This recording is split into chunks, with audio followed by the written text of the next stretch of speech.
ঘটনাকে কেন্দ্র করে একজন যুবককে হত্যার উদ্দেশ্যে চরমভাবে আঘাত করে খুন্তি এবং লোহার রড ধারালো অস্ত্র দা দিয়ে। তবে ঘটনার পরপরই তাকে কক্সবাজার মেডিকেল কলেজ হাসপাতালে নিয়ে যাওয়া হলে সেখান থেকে তাকে রেফার করে চট্টগ্রাম মেডিকেল কলেজ হাসপাতালে নিয়ে যাওয়া হয়। সেখান থেকে উন্নত চিকিৎসার জন্য দীর্ঘ 24 ঘন্টা রাখার পরে সেখান থেকে তাকে রেফার করে উন্নত চিকিৎসার জন্য ঢাকার উদ্দেশ্যে পাঠানোর কথা রয়েছে।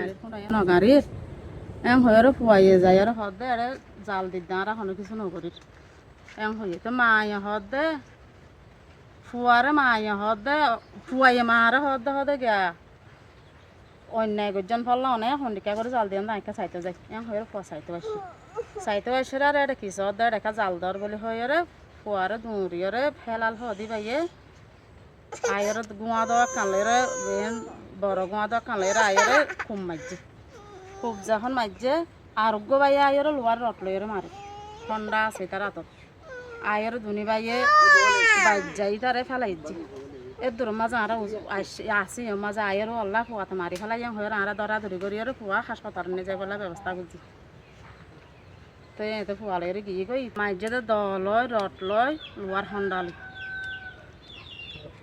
আচ্ছা ইয়ানা ঘর আমাদের ফুয়ানি পুরান পাড়া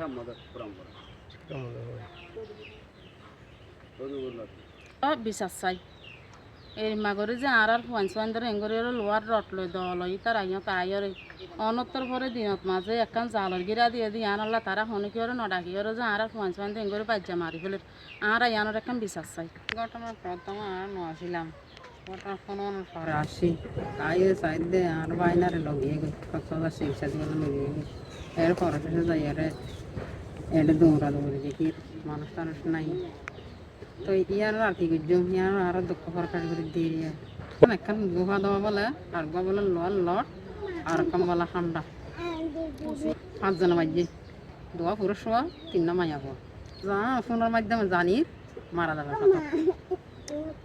মারা যাবে আর শেষে শাস্তি চাই বিচার চাই সুস্থ বিচার চাই শাস্তি চাই। মেডিকেল কলেজ হাসপাতালে ভর্তি রয়েছে, তবে নিশ্চিত দিতে পারছেন না বাঁচবে কিনা। আসলে আমার ফুফুতো ভাই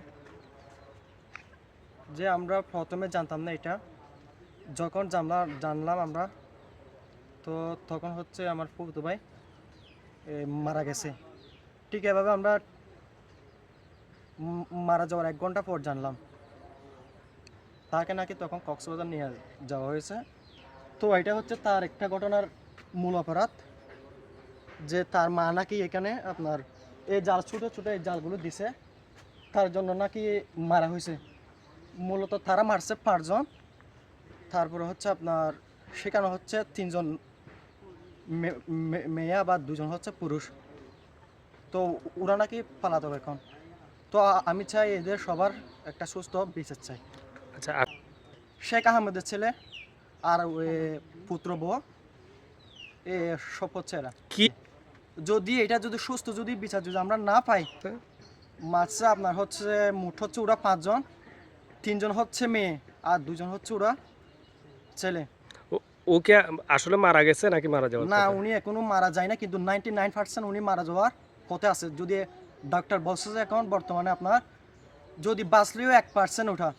ওনারা আগে ওজন শুনছি, ওজন শোনার পর এখানে হয়েছে যখন হয়েছে আমরা সবাই এখানে এসেছি, আমরা 3 জন এসেছি। আগে আসার পর দেখছি এই কনিদের হাতে লোহার রড আর হন্ডা দা নিয়ে এখানে বসে আছে।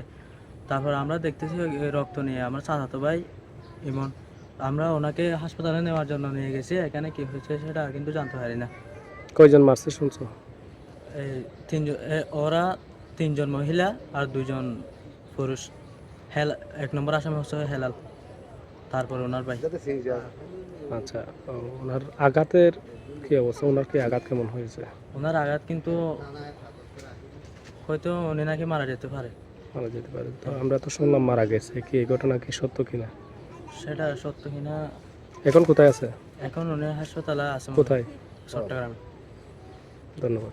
এটা লোহার রডের আঘাতে সেই মুমূর্ষু অবস্থায় মেডিকেল কলেজ হাসপাতালে ভর্তি রয়েছে, তবে নিশ্চিত দিতে পারছেন না, বাঁচবে কিনা।